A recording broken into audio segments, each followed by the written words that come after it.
everybody, it's me, Hot Flash Barbie. For real though, I just had a hot flash off stage that blinded me. It fogged up my trifocal glasses. I'm at a fun age. I feel like if my husband broke into a full body sweat 8 or 10 times a day, we would rush him to the emergency room and we would do something about it. But when I need you to understand, the sweat, it pools up in every crevice that I have. But the doctors just say, yeah, good luck with that, lady. So, my friends, I try not to get bitter. I really believe we gotta get better. So I have decided to think about this as free moisturizer. I mean, we live in an arid climate. That's just a little gift from my menopause to me. Isn't that nice? Hey, I know this is an aggressive amount of sparkle I'm throwing at you. Thanks. I'm trying a new thing. Okay, all right, thanks. Working, thank you. I'm hoping to distract you from my chin hairs. Because it's a ninja attack on my face. I don't know if you're, I don't know where they come from or how they get so long, just overnight. I look for them. I go to the dentist way more often than I should because that hygienist has microscope glasses. She can point them out to me. I don't get bitter, though. I get better. I know one of these days I can remember to carry tweezers with me in the car, okay? Because then I can catch those chin hairs where they are most likely to show up. You know, rear view mirror. Why is that? I don't know. But there you are, parked at a stop sign, and you get a glimpse of that glistening whisker. So I just figure if I wear enough sequins and y'all can't see them, well, that is freedom for me. I'm gonna go ahead and let my chin hairs grow. Yeah, okay, yeah. Like a bearded lady in the circus, okay. You're here for it, all right, good. Okay, I figure that though, I don't get bitter, I get better, like I said. I think that twice a month, I'm gonna pluck them out of my chin and donate them to make wigs for cancer patients. Philanthropist at my age, not bad, right? I know. I'm sorry, I'm having a weird week, my friends. I've been fish sitting. Yeah, my neighbor came over with her little daughter and asked if I could fish sit for a week. Sure, no problem. She's just got a little blue betta fish in a wine glass. Sure, I got it. But then my neighbor came back without her little daughter, and she was carrying an identical blue betta fish in an identical wine glass. Do you know why? It's a backup fish. You've been there, you've done that. It's a backup fish that my neighbor keeps in her closet to replace the first fish when it eventually dies. You did that. Okay. See, I feel like betta fish are like temporary pets used to teach our kids about, the cycle of life and what to flush down the toilet. All right, I just couldn't believe that my neighbor and this beautiful woman was so scared of her child's emotions, eventual grief, when the first fish eventually dies, temporary pet, that she was willing to carry on a secret closeted life with a secret closeted fish. That's a good mom. Okay, I gotta tell you, I know I shouldn't judge because, no, girl, how old is your kid now? Now? Yeah. He's 17. Okay, well see, I just feel, you still have a betta fish. All right, I'm just saying, you can't be scared of your kids when they're little like that because eventually they become teenagers and teenagers are objectively terrifying, right? Yeah, not all of them, I guess. There's outliers. Some of them are okay, but I'm not about to let Malala drive my car. She's great, but I'm sure she has a pack of shitty friends who who will steal beer out of my garage fridge. You know? I can't. I think that we can't be afraid of our kids. We gotta keep them afraid of us. That's been my strategy. But I raised 2 sons, okay? 2 sons with one family motto. I keep it simple because they're boys. Just don't be a dick.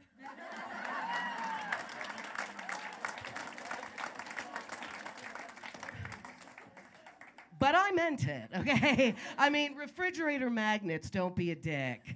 Embroidered pillows on their beds, don't be a dick.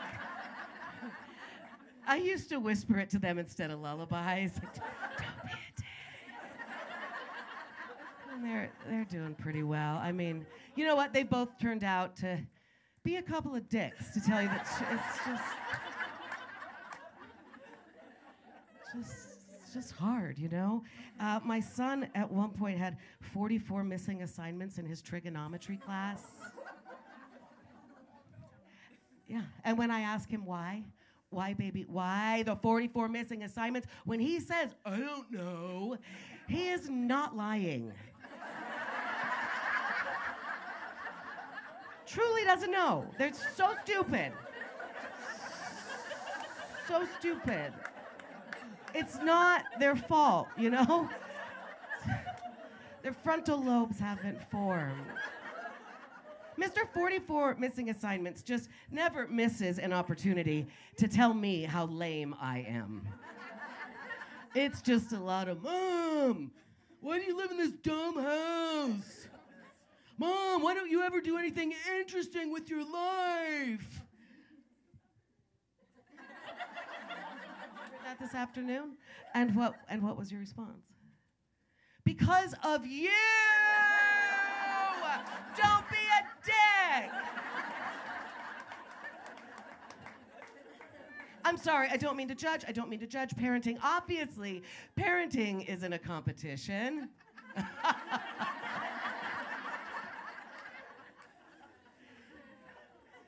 Kind of feels like it is, though. Do you know any of these bento box moms? Carving radishes into roses and turning sack lunch into an Olympic sport. It's shameful. I don't know how they have time for it either. Who's managing their chin hairs? I don't know. Time for it. So I know parenting shouldn't be a competition. You know, like Fight Club isn't a competition. No, parenting shouldn't be a competition, but I happen to be the best mom in the whole wide world. Thank you. I don't have a medal like Andrea. But I do have a mug that my 6-year-old painted for me. It says world's best mom in the whole world. The same mug that 2 days after his 15th birthday, that same son smashed into the kitchen floor while looking me dead in the eyes and saying, "How do you feel about your manifesto now, Mom?" I don't really know what that means. So what I did is I did the parenting, you know it, the closed eye roll, the closed eye roll. I just took a deep Buddhist fucking breath, and I breathed deeply, and I without him knowing, I rolled my eyes as far back into my head as they could go, and I thought about how much I once loved this little child of God, and how I really do still love him now. And then I opened my eyes, and I said, "Baby, you can't take that title away from me. I am the world's best mom. I don't need a mug to prove it." And he loved that. And then I said, "But I can take your iPhone. It's mine for a week. Thank you." You gotta keep them on edge, right? Thank you. You gotta let them be afraid of you. I'm not kidding. I used to take my 2 boys back to the country every summer where I was raised. I just think it strikes the right amount of fear in a young man's heart to watch his mother slaughter the chickens. Any country people, 4 cones, you know what it's like. Yeah, okay. You know how you do it? I mean, like, this is how they teach you in 4-H. They teach you to address the bird. Good afternoon, chicken. Okay. And then they say, reach out and grasp its neck firmly like a handshake. So friendly. And then you pinch that neck, and then you whip it. Like a towel in the locker room. I know, animal lovers. I'm just saying, sometimes I would flex for my boys like nunchucks, 2 at once, because you get a lot of yes ma'ams at the dinner table after they've seen you do that, is all I'm gonna say, okay? Mr. 44 missing assignments, one time, that's what I call him now, love language. Mr. 44 missing assignments one night went missing. And it was 2 o'clock in the morning. And he was with his girlfriend, Whitney.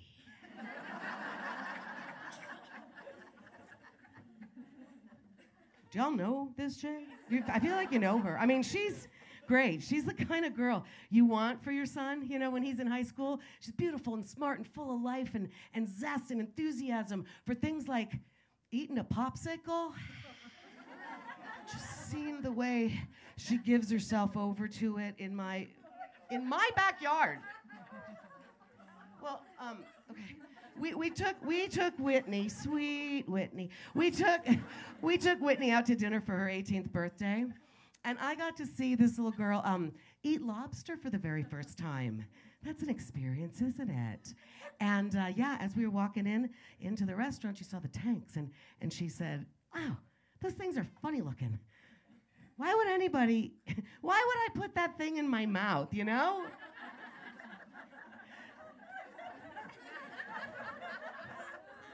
God, I love how it's going, Whitney. Let's keep it up. Yes, I do. I know.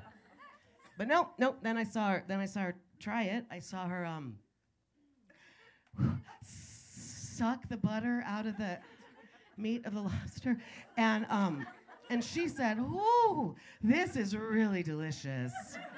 Why do people save lobster for special occasions? I think I want to eat lobster every day." Okay, some of you aren't getting it.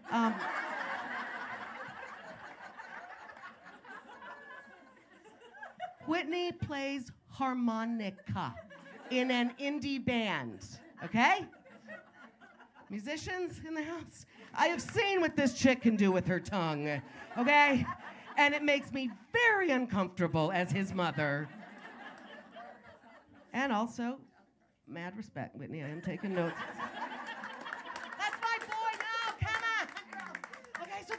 They're missing. It's 2 o'clock in the morning, and my son's cell phone goes dead. Yeah, and I have only one thought in my head because of true crime podcasts, right? My child is also dead, right? Yeah, obviously. He's either ditching all his responsibilities or he's lying in a ditch. And if he's not, if he's just blowing me off, well, that's right. He is going to wish he was lying in a ditch tomorrow morning. That's right. Keep him scared of you. Good mom. Not judging. Yeah, okay, so... yeah, that's what I thought, right? And then I realized I don't really care that he's blowing me off. That's not my concern. Yeah, I am worried he is being blown by Whitney. Yeah, you got it. Whoo, it's losing sleep now, man. Okay, so I call Whitney's mom, you know, in a panic, but seems this woman does not listen to the same podcasts I do. She's not concerned. She's like, "Oh, Lisa, maybe it's a big misunderstanding. My husband has them on the GPS, and it says they're in an abandoned parking lot."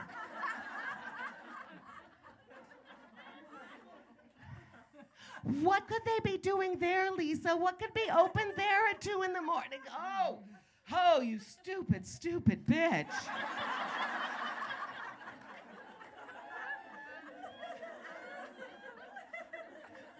Right, you get it. Her legs could be open. Wise up, Whitney's mom.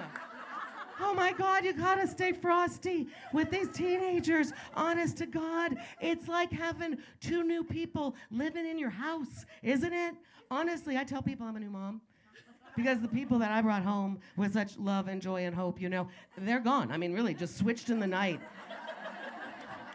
like medieval changelings or something, you know.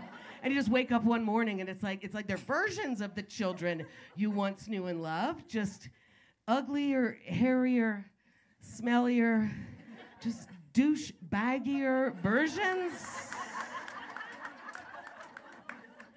So 2 new people living in my house. I'm a new mom, okay? And I want some of the things we give new moms. Seriously, VIP parking, free massages, people bringing you casseroles all the time. Bring me a casserole. I'm so exhausted. Janae just said that parenting deserves a medal, but I want to point out that actually we are at this moment in our history trying to figure out who we should have statues of erected in our town squares. Any parent who survived the pandemic with a teenager in the house, you get a statue. Yeah, you are the heroes. Seriously, no. So yeah, I actually complain a lot about my 2 boys, but I am proud of them. My one son actually just graduated high school in May. Thank you. Yep. Yeah, with a mathematics and physics double major. Not bad. I know. So smart. Math whiz. 44 missing assignments in his math class. The same exact kid. Thank you for the callback. Good set. Seriously, thank you for the help. Yeah, the same kid. And that's what I'm saying. It's so stunning because I went and watched him do his senior seminar. And I watched him solve equations on the whiteboard, like Good Will Hunting. But this child of God still cannot solve the mystery of how to replace a roll of toilet paper. Do you know? His brother was a varsity pitcher in high school. He could get that baseball right into the strike zone way more often than he could get his pee into the toilet. Yes. Anymore. Why? That is a skill that goes right downhill. Nobody told me that potty training boys was a lifelong process. But I believe that it is. They mastered it when they were like 3 years old. And it just goes downhill and then devolves into prostate problems, gentlemen. So, ladies like us, we just gotta carry Cheerios around with us for the rest of our lives in our pockets. Target practice. Okay, I do want to say, I say so many mean things about my kids. It's fun though. I also enjoy sending my text messages with proper punctuation and grammar. I love it. I mean, not because, you know, like, that is the foundation of civilization and discourse, but no, because once I learned how much it pisses off the younger generation, I was like, can't stop, won't stop. That's a pound sign, not a hashtag, dummies. And my son's like, Mom, God, the emojis you send make you look so old. I'm like, I know exactly how old my emojis make me look. Little red heart. Yes, I did have the Kate plus 8 haircut when I was pregnant with you. I sure did. We've grown it out for a while because we don't want to look anymore like we're trying to speak to the manager, okay? Trying to grow out the Karen vibes, okay? I know exactly how old it makes me look. Okay, but my boys, I'm telling you, they are actually both very artistic. Even the math whiz, they're both artists. And like most young men, they see the world as a giant canvas on which to draw penises. Do you know about this? It's an instinct. It's an instinct with young men. Okay, it just snowed. We're in a college town. I guarantee on a snowy day, you go to that football field, Rams, and you will find 3 phalluses trampled into that football field. And like one giant snow dong in front of the admission office. The world is their canvas.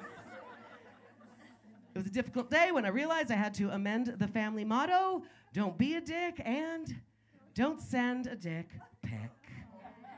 Boys have to be taught that, my friends. And it's a lifelong process. The first thing my 2 sons did when they got cell phones, like ages 11 and 12, you know, for their safety, well, they sent pictures of their junk to each other.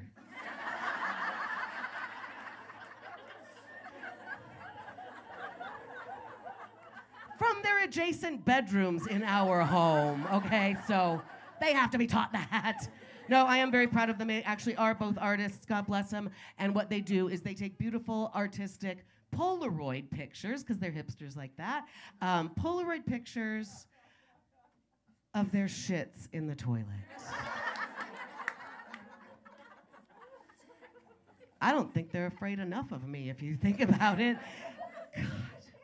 And then what they do, my friends, they develop those pictures and they leave them in menus at restaurants.